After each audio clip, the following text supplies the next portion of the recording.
Donc, bienvenue à ce CAFINER, 33e CAFINER Wattels, donc les CAFINER des acteurs de la santé-environnement dans les territoires. Donc moi je suis Stéphanie Favre du CEREMA, donc j'organise ce CAFINER avec la présence de ma collègue Clotilde qui est là également. Et un de mes rôles au CEREMA, c'est l'animation santé-environnement dans le cadre du plan national santé-environnement 4 et une action qui est dédiée à la valorisation des actions des collectivités sur tous les thèmes de santé environnementale. Je vous souhaite la bienvenue pour ce nouveau témoignage, ce nouveau CAFINER, nouveau témoignage de collectivité après une petite pause en avril. Les CAFINER santé-environnement, c'est quoi? Je vais vous donner quelques exemples, les exemples qu'on a eus au début de l'année. Le témoignage de Cagnes-sur-Mer, Alexandra Macario, qui était venue nous parler de l'aménagement de la rivière Cagnes, de la création d'un parc urbain, avec des enjeux de santé humaine, de bien-être, de gestion des risques, bien sûr, avec une rivière qui passe au centre de la ville, des enjeux aussi de biodiversité, et donc une démarche de reconquête de l'espace public pour le bien-être de tous. C'est une démarche qui demande beaucoup de méthode et de volontarisme.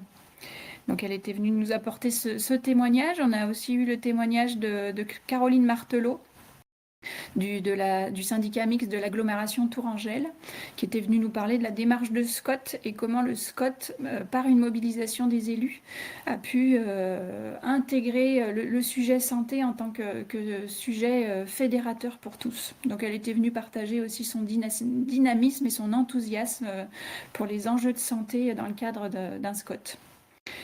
On a eu aussi un thème un peu plus prospectif. On s'est posé la question collectivement de qu'est-ce que serait un monde où une seule santé serait au cœur de toutes les politiques publiques des collectivités, par le cabinet Sinon Virgule. Donc, autrement dit, voilà, c'est quelques exemples. C'est les 3 exemples 2025, mais il y a plus de 25 affinaires qui sont disponibles en replay. 25 témoignages donc, sur le thème de cette santé et environnement par et pour les territoires. Le témoignage d'aujourd'hui. Eh bien, aujourd'hui, on va laisser parler plutôt les acteurs du Havre Métropole, donc qui rencontrent de nombreux enjeux, comme beaucoup de territoires en France, mais à travers les activités indispensables à notre survie, les activités industrielles, les activités de transport fluvial, maritime, à travers l'agriculture. On constate des impacts sur la santé humaine. Et il nous a semblé important de les écouter, de comment les enjeux de santé environnementale pouvaient se glisser au cœur des actions de ce territoire qui rencontre tant de défis pour la santé de ces populations. On a surtout rencontré une équipe très motivée, très déterminée. Et c'est bien sûr une des clés pour agir, hein, faire témoigner ceux qui agissent et qui ont trouvé des leviers pour mobiliser autour d'eux. C'est surtout aussi un travail de patience, de ténacité, de créativité, d'écoute des différents interlocuteurs. Et donc aujourd'hui, c'est Églantine Bonnel, qui est coordinatrice du contrat local de santé au Havre Seine Métropole, avec Kevin Tropé, qui est chargé de projet santé-environnement, qui viendront donc dans quelques minutes se présenter plus en détail et apporter leur témoignage. Un autre atout de l'intervention d'aujourd'hui, c'est que c'est un travail qui évolue au fil du temps. C'est ce qu'on va voir dans leur témoignage. Donc ils ont lancé un premier appel à manifestation d'intérêt en 2024 et aujourd'hui on est dans le cadre du second appel à manifestation d'intérêt et ça nous permet de bénéficier de ce retour d'expérience et de voir aujourd'hui les évolutions qui sont souhaitées par les équipes. Donc c'est du travail en marche, c'est du travail qui se fait actuellement et c'est tout l'intérêt de leur témoignage. Alors, il y aura beaucoup d'autres choses qui sont bien plus riches que ça, mais je vous laisse les découvrir quand on va commencer dans quelques minutes. D'abord, en tant qu'animatrice, j'ai quelques informations logistiques à vous donner. D'abord, on est ensemble jusqu'à 10h. Il y aura une partie de présentation et bien sûr une partie d'échange. C'est le principe de ces CAFINER. Donc n'hésitez pas à utiliser le chat pour poser vos questions. Vous pouvez aussi allumer vos micros et prendre la parole en direct. Je vois qu'on n'est pas très nombreux aujourd'hui. Donc en général, dans les CAFINER où il y a un petit peu moins de monde, il y a plus d'échanges et des échanges directs. Donc n'hésitez vraiment pas à poser vos questions à la fin de la présentation. Donc le contexte, on est dans le cadre du plan national santé-environnement 4. Le plan national santé-environnement 4, donc avec plusieurs actions, notamment un centre de ressources par et pour les territoires qui agissent pour un environnement favorable à la santé, donc que vous pouvez retrouver sur territoire-environnement-santé.fr avec la mise en ligne de fiches retour d'expérience de collectivités et de dossiers aussi sur les thématiques générales santé-environnement et avec toutes les ressources aussi accessibles, les actualités sur ce sujet. Le deuxième point, c'est les CAFINER, donc un rendez-vous par mois environ. Tout est disponible en replay sur le site internet et sur Expertise Territoire. Voilà, tous les témoignages qui sont ici, ceux de 2024, qui sont affichés, qui sont à consulter et à rediffuser librement. Un petit save the date pour finir. Notre prochain rendez-vous, c'est le 20 juin. Le 20 juin, on aura le témoignage de Juvignac. On aura une discussion, on a prévu une discussion avec monsieur le maire de Juvignac. Juvignac, c'est dans la banlieue de Montpellier, avec un thème qui s'appelle de la ville fonctionnelle à la ville relationnelle. Et un peu plus concrètement, c'est comment on passe d'une ville conçue pour l'automobile à une ville conçue pour les humains. Et toutes les réflexions et les concertations que ça implique, et une discussion donc sous forme d'interview avec monsieur le maire de Juvignac. Et je vous laisse aussi découvrir le programme de cet automne, avec notamment en septembre le parc naturel régional du golfe du Morbihan, qui viendra nous présenter comment, à partir de petites actions, on arrive à faire des grandes rivières sur la santé-environnement. Voilà, l'effet levier et mobilisateur des petites actions pour développer le lien à la nature. Voilà, vous êtes bien sûr libre de nous contacter quand vous voulez. Je vous laisse l'adresse mail pour des envies diverses de témoigner ou envie tout simplement d'en savoir plus. Je suis à votre disposition. Je vais arrêter mon partage. Et puis, je vais peut-être laisser la parole à nos intervenants, si vous êtes disponibles. Églantine, Kevin. Bonjour. Bonjour. Bonjour à vous. Est-ce que vous êtes prêts pour vous présenter votre expérience? Oui, bien sûr. Se représenter rapidement. Donc, comme l'a dit Stéphanie, donc moi je suis Églantine Bonnel, coordinatrice du contrat local de santé sur la communauté urbaine du Havre. Et Kevin. Et moi, c'est Kevin Tropé. Je suis chargé de projet en santé environnement au sein de la communauté urbaine du Havre également. Donc aujourd'hui, on va vous parler de plusieurs éléments. Déjà du territoire de la communauté urbaine Havre-Seine Métropole. Ensuite, on fera un focus sur l'AMI, donc j'appelle la manifestation d'intérêt territoire promoteur de santé, donc le sujet de ce CAFINER. On fera ensuite, on réduira la focale sur les projets qu'on a accompagnés l'année dernière, l'évaluation qu'on en a fait, et puis comment on structure la nouvelle année, donc cette édition 2025. Alors le territoire de la communauté urbaine Le Havre-Seine Métropole, il est particulier parce qu'il a une identité forte d'un point de vue maritime, d'un point de vue aussi fluvial avec la Seine qui nous borde juste en dessous du territoire, et puis aussi agricole parce qu'il y a énormément de communes rurales avec de grands espaces agricoles. La CU, donc la communauté urbaine, est composée aujourd'hui de 54 communes qui forment en tout un bassin d'à peu près 275 000 habitants. Donc pour un bassin de vie d'à peu près 275 000 habitants. Sur ces 54 communes, aujourd'hui, on compte une grande majorité, pas moins de 48, qui sont composées de moins de 5 000 habitants, avec en contraste une grande ville-centre, Le Havre, qui est composée de 266 000 habitants. Donc nous, ce qu'on a identifié en fait sur le territoire, c'est un besoin de s'acculturer à des enjeux de santé-environnement, et surtout un besoin d'ingénierie, alors dans la réalisation de projets, dans l'accompagnement à la méthode de projet. Non pas que les communes ne sont pas capables de réaliser des projets ou d'avoir ces compétences-là, mais juste qu'elles ont beaucoup de choses à faire au quotidien et pas forcément les effectifs pour le réaliser. Donc nous, ce qu'on propose à l'échelle intercommunale, c'est avec la communauté urbaine, c'est de les accompagner en méthode de projet et sur des enjeux de santé-environnement. et aussi sur tout ce qui est question d'accès à des subventions, des appels à projets, etc. Parce qu'aujourd'hui, ce qu'on voit avec le schéma, mais on peut le dire plus généralement, c'est que la santé, elle est déterminée pour beaucoup par des facteurs externes. Et qui dit facteurs externes dit en fait des facteurs sur lesquels on peut jouer. Et en tout cas, la commune a un pouvoir d'action. Et nous, ce qui nous intéresse au travers de l'AMI, c'est d'utiliser ces compétences des communes, en tout cas de les accompagner, pour qu'elles puissent en fait avoir un impact important sur notre santé. Là, on le voit avec les facteurs environnementaux, c'est typiquement des facteurs sur lesquels les communes peuvent agir, ont un pouvoir d'action, et nous, notre but, c'est de les accompagner pour pouvoir en fait être avoir un impact plus positif sur la santé grâce aux compétences des communes, et donc agir sur l'environnement et le cadre de vie de ces communes-là. Donc on le fait par quel biais? Par le biais de l'AMI Territoire Promoteur de Santé. Avant de parler de l'AMI en tant que tel, on va parler du sujet qui concerne l'AMI. Donc qu'est-ce qu'on entend par Territoire Promoteur de Santé? On entend tout aménagement qui sera de l'ordre de l'urbanisme favorable à la santé. À savoir, l'idée c'est de rechercher des co-bénéfices entre la santé humaine et puis la santé aussi de la biodiversité. Ça se rapproche, pour ceux qui le connaissent, le concept, du concept One Health, à savoir, en fait, c'est pas, notre santé humaine est complémentaire des santé de l'environnement, de la faune et de la flore.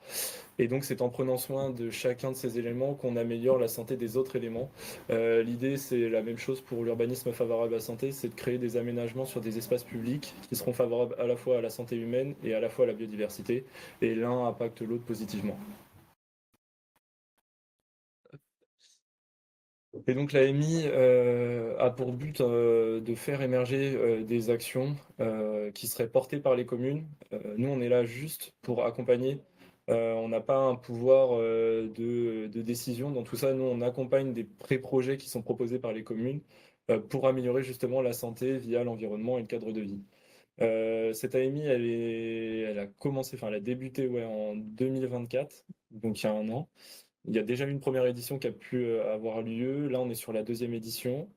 Et elle est en lien avec une expérimentation avec le plan régional de santé environnement 4 et avec le soutien financier de l'ARS. Ce que je vous propose là, c'est de pouvoir... on a réalisé une petite vidéo de quelques minutes qui explique un peu la démarche de l'AMI sur notre territoire et un peu en lien avec la première édition qui a pu avoir lieu. Yep. Tu refais une fois. La communauté urbaine, le ACN Métropole, ce sont 54 communes aujourd'hui et a la volonté de travailler sur les questions de santé et d'environnement, et elle a lancé pour cela un AMI, appel à manifestation d'intérêt.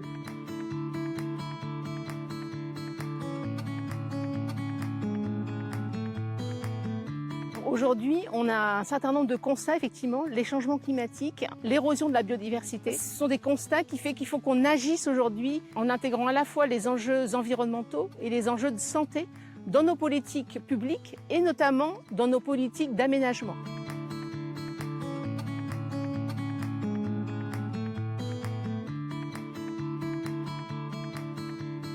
Aujourd'hui, en fait, ce qu'on essaie de déployer dans cette AMI, c'est ce qu'on appelle l'urbanisme favorable à la santé. On va vraiment essayer de venir réduire l'impact en fait, de ces pollutions, de ces nuisances auprès des populations. Et puis l'urbanisme favorable à la santé va aussi nous permettre de maximiser les effets, les facteurs de bienfaits sur les populations. Ça passe par sensibiliser et accompagner les élus et les professionnels des collectivités afin d'améliorer la santé de leurs habitants. C'est également sensibiliser les habitants sur comment prendre soin de soi, comment améliorer sa santé. Et également en parallèle, créer des environnements qui soient favorables à la santé des habitants.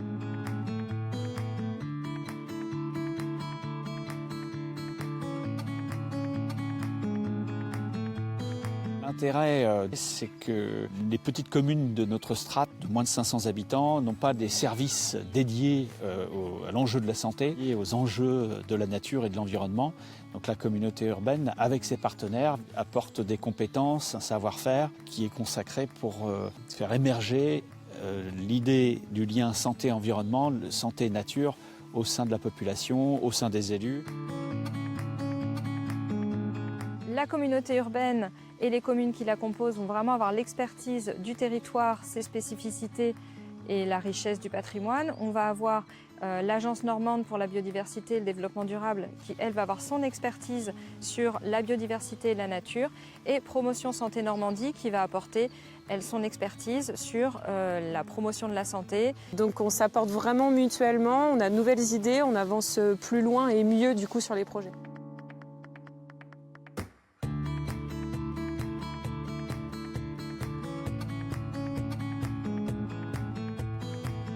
C'est vraiment cette concertation avec les habitants qui va nous permettre de co-construire les projets. L'idée, c'est qu'on n'est pas dans un projet descendant, mais bien dans un projet qui vient aussi des habitants, de leurs besoins. Et donc c'est vrai que là, dans le cadre de l'AMI, les communes qu'on accompagne et les habitants qu'on rencontre dans le cadre des projets, on a souvent effectivement eu besoin de les acculturer, de leur donner ces notions de santé. Et très vite, dès qu'on leur donne les notions, ça devient tout de suite une évidence pour eux en fait. La nature nous permet effectivement de vivre pleinement. C'est vital pour la santé. Pour moi, c'est une évidence. Le fait de rendre les gens attentifs à préserver la nature, c'est favoriser une vie meilleure. S'inscrire dans cette démarche, c'est finalement pionnier, c'est innovant, puisqu'on ne faisait pas systématiquement le lien dans nos actions politiques entre la nature et la santé. Même si ça coule de source, c'est bien de se le rappeler et c'est une manière d'éveiller les consciences. Et puis, c'est très aidant, notamment pour les petites communes, je pense aux communes rurales qui n'ont pas nécessairement la force logistique, la force technique pour pouvoir accompagner des projets de cette ampleur ou même expérimenter de nouveaux travaux sur les questions de santé ou d'environnement. Donc il y a une vraie dynamique de territoire et ça, c'est la force du collectif.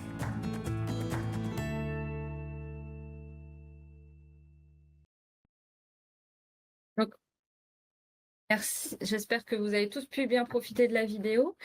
Je vais prendre le relais de Kevin pour vous parler. Là, on va parler vraiment plutôt concrètement quel projet nous avons pu accompagner dans le cadre de la première édition de l'AMI 2024. Donc, on a eu un premier projet sur la commune d'Angerville, qui est un projet de renaturation de cours d'école. Donc là, effectivement, vous pouvez voir sur la photo tout en bas que la cour d'école était largement bitumée. Donc l'idée, c'était vraiment de pouvoir rajouter des espaces de nature dans cette cour pour que les enfants puissent être davantage en contact avec la nature, de favoriser aussi l'école du dehors et la reconnexion avec la nature. Et donc, on a pu travailler, le plan que vous voyez à droite, il a été travaillé grâce à une concertation à la fois de l'équipe enseignante, mais aussi des parents d'élèves et des services techniques qui seront amenés à entretenir cette cour. On a également accompagné la commune de Montivilliers sur l'aménagement d'un espace pour tous, parce qu'effectivement, vous voyez ce petit triangle qui est situé au carrefour à la fois d'une résidence senior, mais aussi d'une crèche et d'une sente, un sentier par lequel passent les lycéens. Donc, on a vraiment travaillé à l'aménagement d'un espace qui soit une ressource en fait pour toute cette population, enfin pour tous ces habitants et ces usagers. Qui soit composé à la fois de vergers, de petits fruitiers pour que ça puisse être récolté et ensuite que des ateliers cuisine puissent être organisés avec la résidence senior. Mais on a aussi prévu des îlots de fraîcheur et du mobilier urbain pour que les personnes plus âgées puissent vraiment s'y rendre et profiter de cet espace de nature. On a aussi accompagné donc une troisième commune, la commune de la Poterie, sur l'adaptation d'un cheminement vers le phare. Donc là, c'était pas mal de captures vidéo que vous avez vues sur la vidéo. Et donc, c'est vraiment un site naturel exceptionnel sur le territoire, qui bénéficie déjà d'un dispositif de fermeture partielle l'été pour éviter qu'il y ait un trop grand nombre de véhicules qui y passent et de préserver la nature. Et donc là, on a surtout accompagné la commune avec l'école, le club des anciens et les habitants à aménager davantage ce cheminement pour qu'il soit accessible pour tous. Et on a créé avec eux un outil qui va leur permettre de mettre en place des ateliers de sensibilisation à l'impact positif de la nature sur la santé. Donc l'idée, c'est aussi de venir adapter ce cheminement et l'animer. Et une dernière commune qu'on a accompagnée, c'est la commune de Fontenay. Là, on est plutôt sur l'aménagement autour d'une forêt de ravins que vous voyez donc sur la capture écran en bas à gauche. Donc là, l'idée, c'était dans cette forêt de ravins d'y faire une boucle pédagogique qui relie en fait aussi d'autres espaces naturels de la commune. On est sur une commune qui est déjà engagée sur d'autres espaces naturels. Et là, l'idée, c'est plutôt de favoriser l'activité physique et les mobilités actives au sein de la commune en ayant ces boucles piétonnières. Donc là, c'était vraiment je vous ai présenté les 4 projets concrets qu'on a accompagnés en 2024, mais on a pris le temps aussi de faire une évaluation avec les communes qu'on a pu accompagner.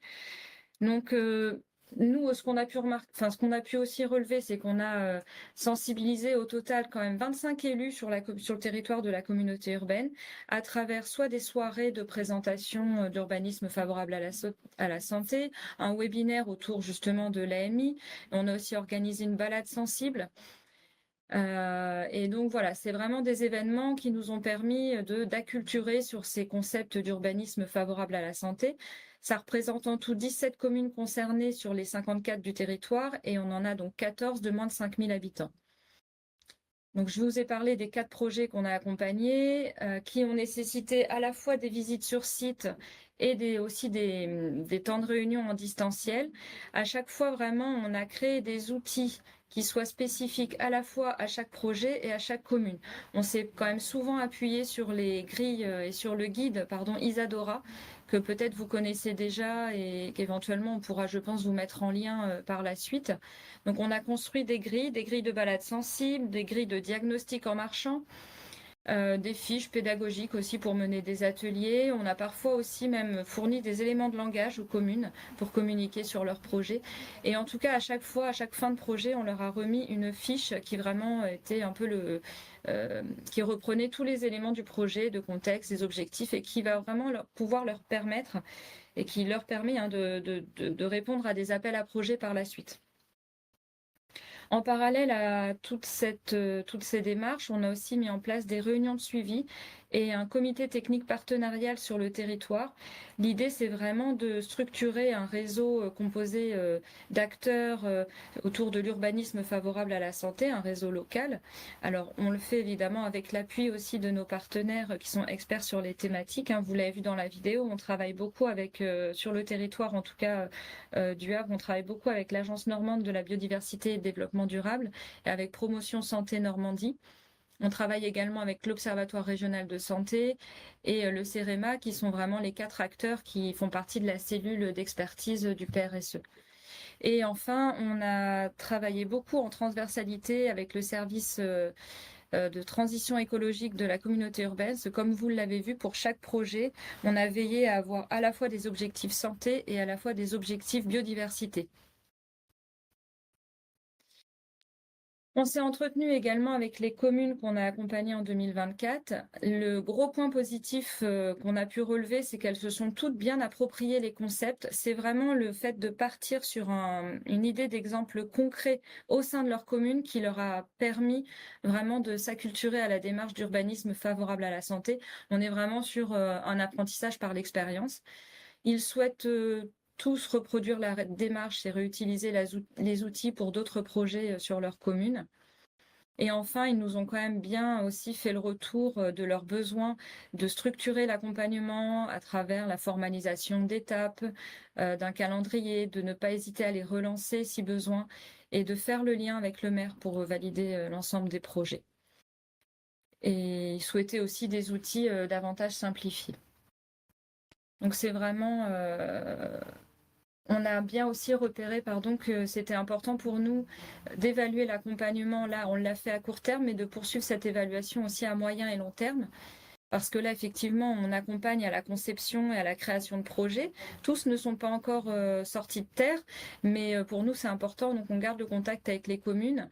Et l'idée, c'est d'évaluer aussi à plus long terme si les projets sont bien réalisés et quels impacts ils ont sur la santé et sur la biodiversité.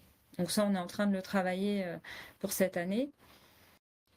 Les pistes d'amélioration qu'on a aussi repérées, c'est de continuer à faciliter les partenariats avec des experts sur la thématique et de mettre en lien les communes avec des partenaires locaux, que ce soit des services aménageurs ou d'autres partenaires locaux. Nous, on travaille aussi pas mal avec Carder, je ne sais pas si vous le connaissez aussi sur le territoire. Donc toute cette évaluation nous a permis de construire une édition 2025 à l'appui en fait de cette première expérimentation 2024 et c'est Kevin qui va vous présenter l'édition 2025.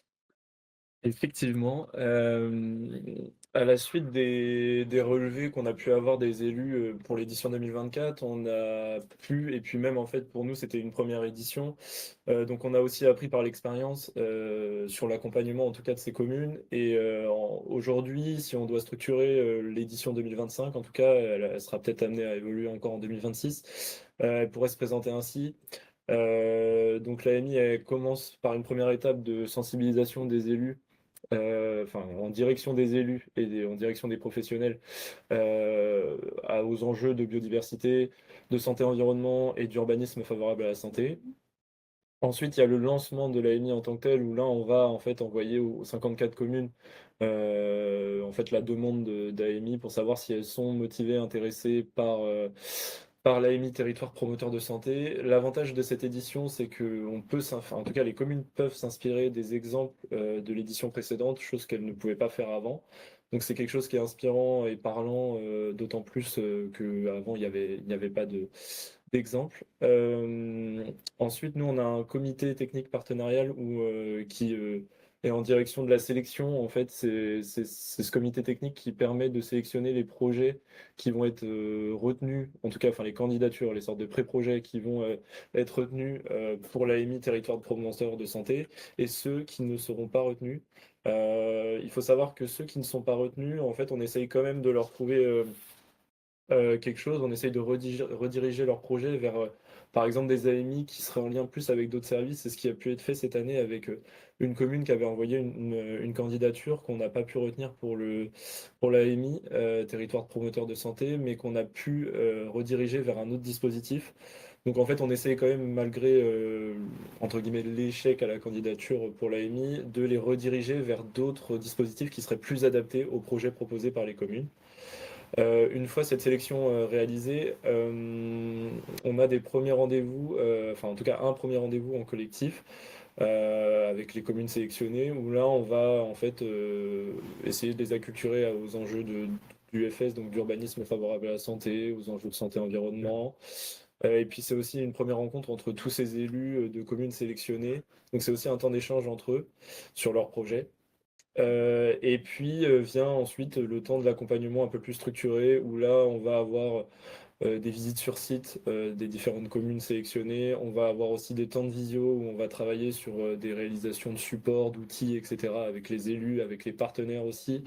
Et donc là c'est tout aussi l'accompagnement à l'ingénierie de projet.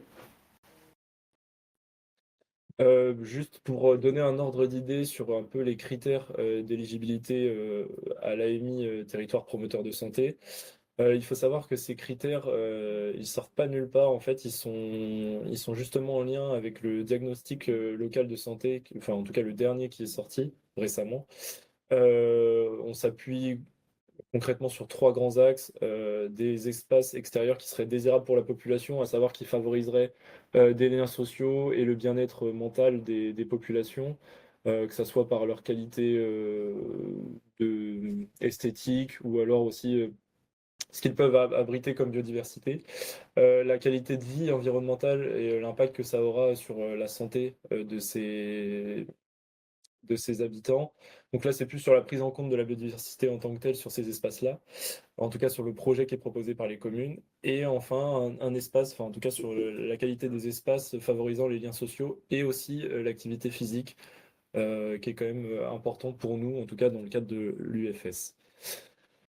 Si on doit parler plus concrètement de comment l'accompagnement se déroule, on a donc un premier temps collectif de sensibilisation. C'est un peu ce que je disais tout à l'heure sur la slide précédente, où là on va sensibiliser au concept du FS, de santé environnement, de One Health, de biodiversité, etc. On va aussi sensibiliser à la méthode de projet, à l'accompagnement, comment on va fonctionner, comment ça se passe, etc. À la suite de ce temps collectif, on propose là des temps plus individuels qui s'organisent autour de visites sur site des différentes communes.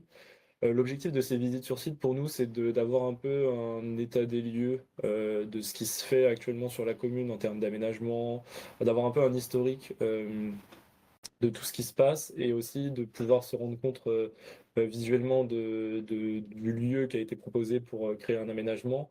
L'intérêt pour nous, c'est de s'inscrire dans une histoire qui est en fait celle des élus et des aménagements qu'ils veulent faire au sein de leur commune. Nous, c'est pas de créer un aménagement qui serait un peu à part de ce qui est déjà fait par les communes. Nous, c'est de créer quelque chose de continu et de global et de cohérent avec, en fait, la direction menée par les élus de la commune. Ensuite, on a des réunions en distanciel où là, on va plus créer, c'est des temps de travail, que ce soit avec les élus, avec les partenaires ou les deux à la fois, où là, on va plus créer des supports, on va parler d'organisation, on va travailler concrètement. Et à la fin, là, c'est une petite nouveauté de cette année. On a un temps mutualisé de travail qui va être organisé cette année, fin septembre, dans une des communes participantes, justement, où là, en fait, on a remarqué cette année que la nature des projets proposés par les différentes communes pouvait se regrouper autour de deux thématiques. Alors, j'en parlerai de ces deux thématiques dans la slide d'après. Et c'est en fait le fait qu'on puisse regrouper ces projets autour de deux thématiques nous a donné l'idée de les faire travailler ensemble pour favoriser l'intelligence collective. Et puis ça a été aussi une demande sur la première édition, c'est de faire échanger les élus entre eux sur leurs projets et de créer une sorte d'émulation entre les différents élus. Et ça a en tout cas été un souhait qui a été relevé sur la première édition, donc on a trouvé opportun de pouvoir créer ce temps mutualisé. Et à la fin, il y a l'idée de valoriser les projets de 2024 et de 2025. Et là, ça va s'inscrire autour d'une soirée qui sera organisée normalement en novembre, où l'objectif, ce sera de un peu restituer ce qui a pu être fait sur les communes de l'année passée, enfin en tout cas de l'édition précédente, les communes de cette édition. Et puis l'intérêt, c'est aussi d'inviter les autres communes qui n'ont pas encore participé pour créer une sorte d'effet boule de neige, en fait leur expliquer un peu comment ça se passe et leur montrer un peu l'intérêt de l'AMI, les sensibiliser aussi au concept du FS, One Health, etc. Et donc, quoi de mieux qu'une soirée où en fait on va restituer les projets qui ont pu être menés pour en fait essayer de sensibiliser et intéresser peut-être des nouvelles communes pour les éditions prochaines. Et donc, c'est ce que je disais tout à l'heure, on a pu regrouper les projets autour de deux grandes thématiques, l'aménagement d'espaces naturels. En ce qui concerne, par exemple, pour un peu imager, la commune de Rolleville, elle a pour objectif de déminéraliser une place au centre de la commune pour créer une sorte de continuité écologique entre différents espaces naturels déjà présents. Et donc, au sein de cette place, c'est de créer en partie un espace naturel qui serait là pour la qualité de l'espace naturel en tant que tel, mais aussi en fait favoriser une sorte de convivialité et en tout cas donner aux gens envie de se poser à cet endroit. À Saint-Jouin, il y a un objectif un peu similaire sur l'aménagement d'un espace naturel qui donnerait vue sur mer. Parce que l'avantage de cette commune, c'est qu'elle donne vue sur mer. Donc là, ce serait donner envie aux habitants de pouvoir se poser dans un espace qui serait agréable et qui aurait des impacts aussi positifs sur la santé, tout en ayant une vue sur mer. Et deux autres communes qui, elles, sont accompagnées sur des créations de cheminements naturels et de boucles pédestres et qui, elles, s'inscrivent plus dans une continuité pour essayer de relier des espaces naturels déjà existants au travers de boucles et de cheminements naturels. Donc, moi, je vais prendre le relais pour conclure rapidement sur cette AMI territoire promoteur de santé. Alors, c'est vrai que quand on prend un peu de recul sur cette expérience, c'est quand même pour nous une expérience très riche. Elle nous permet aussi, nous, collectivités, de monter en compétences. On accompagne les communes, hein, comme vous l'avez compris. On est vraiment dans l'idée de ne pas faire à leur place, mais bien de les accompagner. Mais nous aussi, en fait, on apprend grâce à ces projets et grâce aussi aux partenaires qui nous accompagnent. Donc je citais tout à l'heure, hein, la NBDD, l'Agence régionale de santé ou Promotion Santé Normandie. On souhaite vraiment pérenniser toute cette sensibilisation et acculturation sur le territoire à l'urbanisme favorable à la santé. On souhaite effectivement, nos objectifs, hein, c'est de continuer d'embarquer encore plus de services pour gagner en transversalité. On a parlé du service transition écologique, mais on imagine bien qu'on a encore des liens à faire avec le PLUI, avec les services voirie, le service mobilité.